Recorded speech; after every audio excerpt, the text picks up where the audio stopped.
प्रभु। ब्रह्मा के परामर्श पर भगवान शिव इस धरती को स्वच्छ करना चाहते हैं। उन्होंने धरती को जलमग्न करने का निर्णय कर लिया है। आने वाली अमावस्या को आकाश से ऐसा वज्रपात होगा कि कानों को ध्वनि सुनाई नहीं देगी।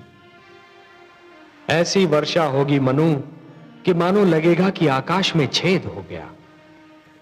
जल का एक रेला आएगा और यह धरती गहरे जल में डूब जाएगी। मैं तुम्हें डूबने से बचाना चाहता हूं मनु। मैं आपकी कृपा और अनुकंपा को कैसे धन्यवाद दूं, परंतु हे जगदीश्वर, जब समस्त धरती ही डूब जाएगी, मानव जाति ही नष्ट हो जाएगी, तो मैं अकेला बचकर क्या करूंगा?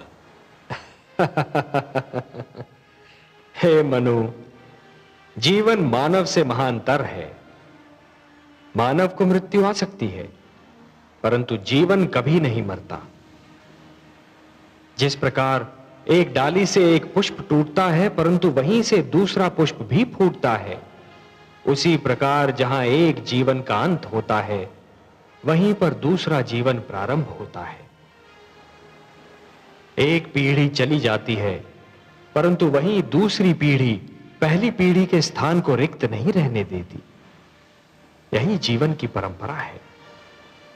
तुम इसी परंपरा को अक्षुण्ण रखोगे, तुम इसी परंपरा को जीवित रखोगे। यही मेरा उद्देश्य है। आपके आदेश का पालन तो मेरा परम धर्म है प्रभु।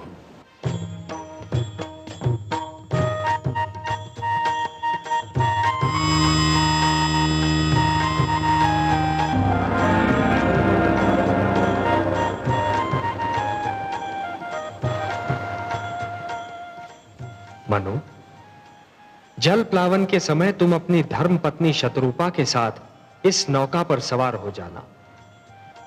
अपने अतिरिक्त इस नौका पर समस्त पशु पक्षियों का एक एक जोड़ा और उन सारे पौधों के बीज भी रख लेना जिन्हें तुम आवश्यक समझते हो।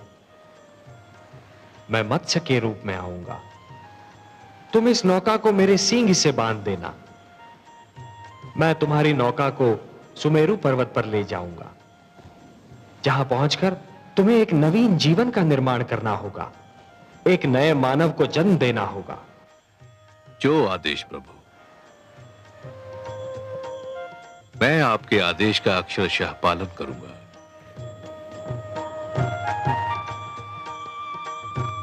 तथास्तु।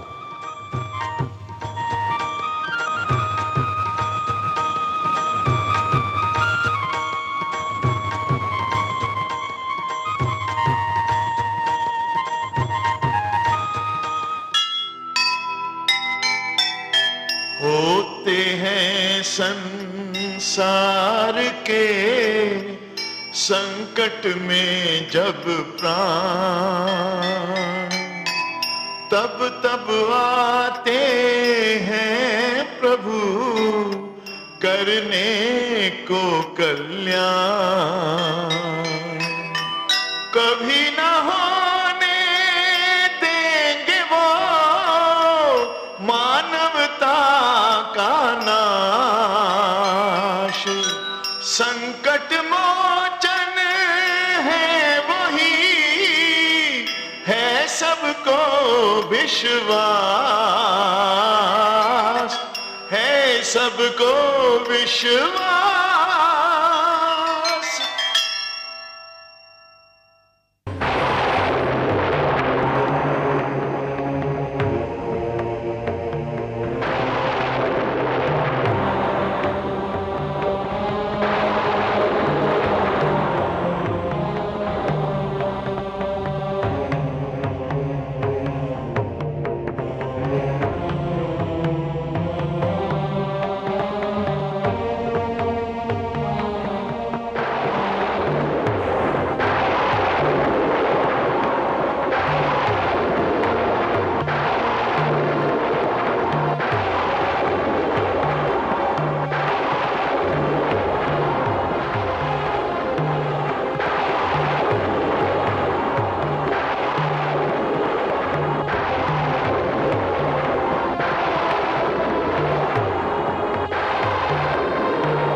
के रूप में आऊंगा।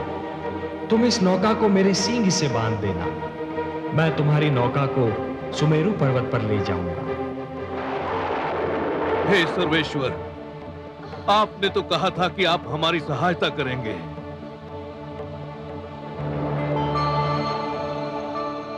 शांताकारं भुजगशयनं पद्मनाभं सुरेशं विश्वाधारं गगनसदृशं मेघवर्णं शुभांगं लक्ष्मीकान्तं कमलनयनं योगिभिर्ध्यानगम्यं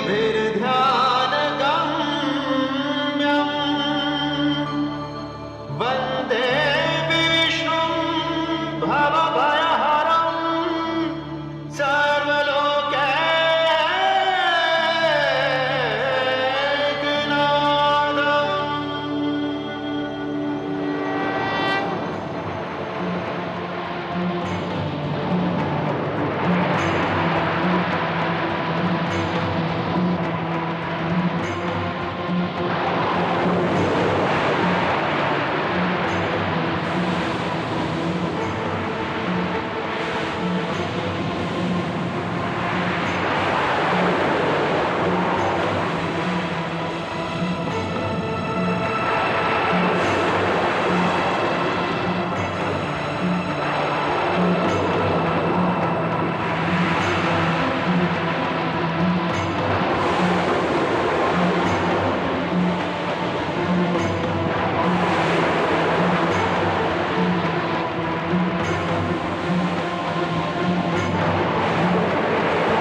स्वामी, यहाँ तो कुछ भी नहीं है।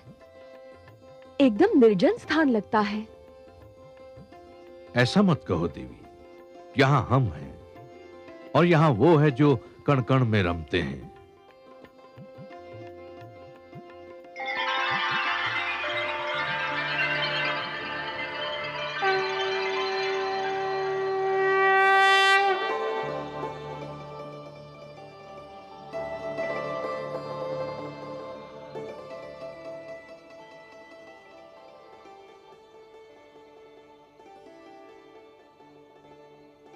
हे नारायण, आपके दर्शन मिले, नैनों के भाग्य जागे, आत्मा की प्यास बुझी। इस क्षण के आगे जीवन का हर एक क्षण तुच्छ है। हे विश्वेश्वर, आपने जलप्लावन से हमारी रक्षा की, आपको कोटि कोटि धन्यवाद। हे मनु, इस भयंकर जलप्लावन में शिक्षा और गुरु की रक्षा करने में जो तुमने तत्परता दिखाई, वो भी सराहनीय है। तुमने मानव कल्याण के उद्देश्य के लिए साधना की, व्रत धारण किया। और हे शत्रुपा, इन सब शुभ कार्यों में अपने पति का साथ देकर तुमने अपने पत्नी धर्म का पालन किया है। मैं तुम दोनों से अति प्रसन्न हूं और समस्त मानव जाति में केवल तुम दोनों को चुनने का एक विशेष कारण भी है। हे जगदीश, आप तो कारणों के कारण हैं। जो भी कारण होगा उसे केवल आप ही जानते हैं। मैं जानता हूं मनु कि मानव कल्याण के मेरे परम उद्देश्य की पूर्ति के लिए आप दोनों माध्यम हो। यह मेरा परम उद्देश्य आपके माध्यम से ही संपन्न होना है। मनु, जब खेत की उपज पक जाती है और खेती काटी जाती है, तो कृषक कुछ बीजों को बचाकर रखता है और यही बीज आने वाली उपज का कारण बनते हैं। मैंने भी यही किया है। तुम दोनों की रक्षा करके मैंने जीवन की रक्षा की है। अब तुम दोनों मिलकर नव जीवन की उपज का कारण बनोगे और यह आने वाला जीवन बहुत सुखद होगा मनु, बहुत सुखद होगा, पावन होगा। और तुमने सप्त ऋषियों के इस समूह को अपने साथ में लाकर एक बहुत बड़ा कार्य किया है, क्योंकि आने वाले जीवन की महान आवश्यकता होगी शिक्षा। हे सर्वव्यापी, हे रहस्य ज्ञाता, नवजीवन को जो शिक्षा मिलेगी वो तो केवल आप प्रदान कर सकते हैं। आप मुझे ज्ञान दीजिए, ये शिक्षा क्या होगी, कैसी होगी? हे वैवास्वत, मानव बड़ा विचित्र प्राणी है और उसका इतिहास भी उतना ही विचित्र है। उठता है तो देवता बन जाता है और गिरता है तो दानव। दानवता अज्ञान और हीनता का प्रतीक है और मैं हर युग में मानव को दानव बनने से बचाना चाहता हूं। अर्थात मानव देवताओं की भांति अमर तो नहीं हो सकता, पर देवताओं की भांति संपूर्ण तो अवश्य हो सकता है।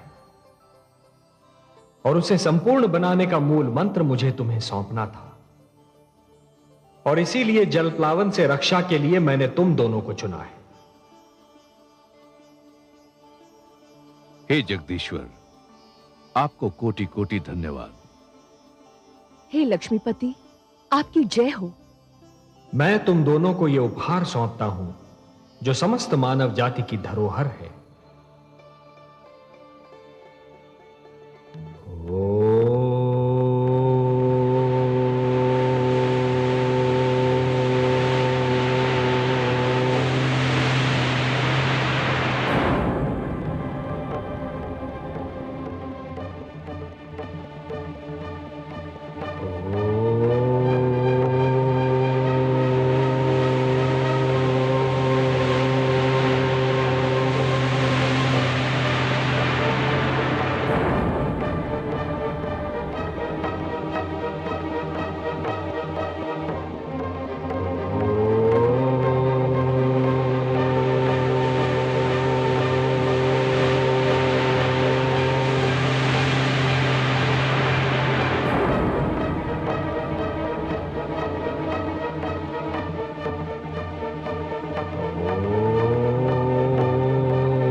ये मेरे आप्त वचन हैं, ये मेरे वेद हैं, ये ऋग्वेद है,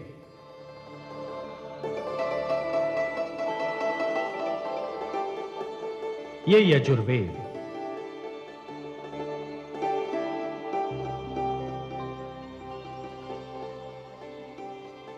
ये सामवेद है और ये अथर्ववेद।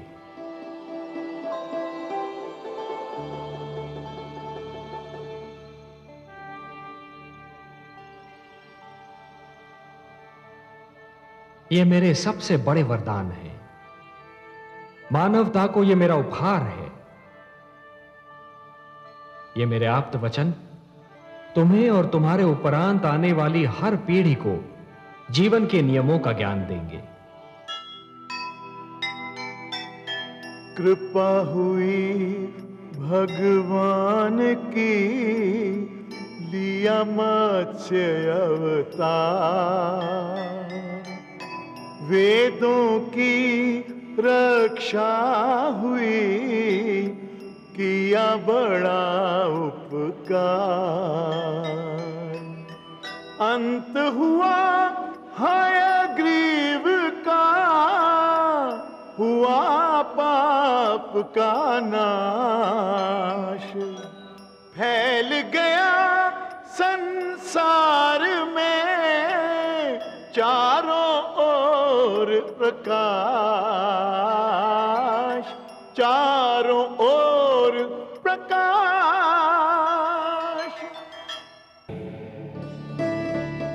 यह वेद मानव को धरती और आकाश, मानव और देवता तथा आत्मा और परमात्मा के आपसी संबंध का ज्ञान देंगे।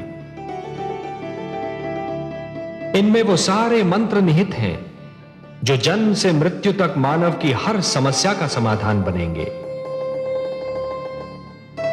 हे मनु, मेरे आप्त वचन मानव को प्रकृति से शक्ति प्राप्त करने की प्रेरणा देंगे, जीवन से प्रेम करने की शिक्षा देंगे। ये तुम्हारे मार्ग के दीपक हैं। और हे सप्तऋषिगण, आप इन मंत्रों के सर्वप्रथम दृष्टा हैं। धन्य हो प्रभु, आप वास्तव में कृपा निधान हैं। अपने आप्त वचन का दृष्टा बनाकर आपने हमें यह भी ज्ञान दिया कि हमारे अस्तित्व का उद्देश्य क्या है, हमारा लक्ष्य क्या है। हे मनु और शतरूपा, तुम्हें इनकी रक्षा करनी होगी। इस धरोहर को मानव जाति तक पहुंचाना होगा। हे नीलकांत, मैं वचन देता हूं कि मानवता की इस धरोहर की मैं अपने प्राणों से भी अधिक रक्षा करूंगा।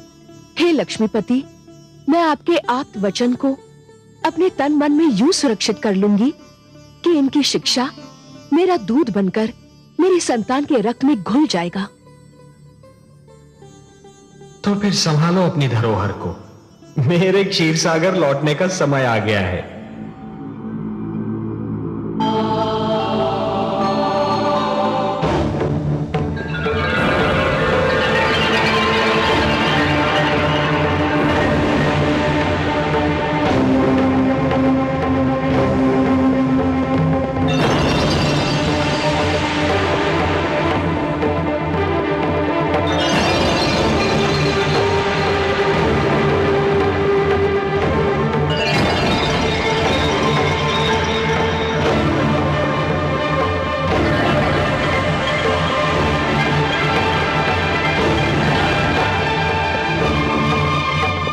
अब मैं तुमसे विदा लेता हूं।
आपको मत्स्य रूप में अवतार लेते हुए देखकर मुझे पहली बार यह अनुभव हुआ कि ईश्वर होना कितना कठिन कार्य है। ईश्वरत्व की कठिनाइयों का अनुभव केवल ईश्वर ही कर सकता है।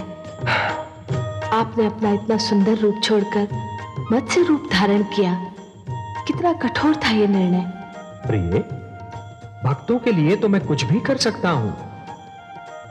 मत्स्य रूप तो क्या, यदि मानव कल्याण के लिए मुझे इससे भी अधिक कुरूप रूप धारण करना पड़े तो भी मैं संकोच नहीं करूंगा।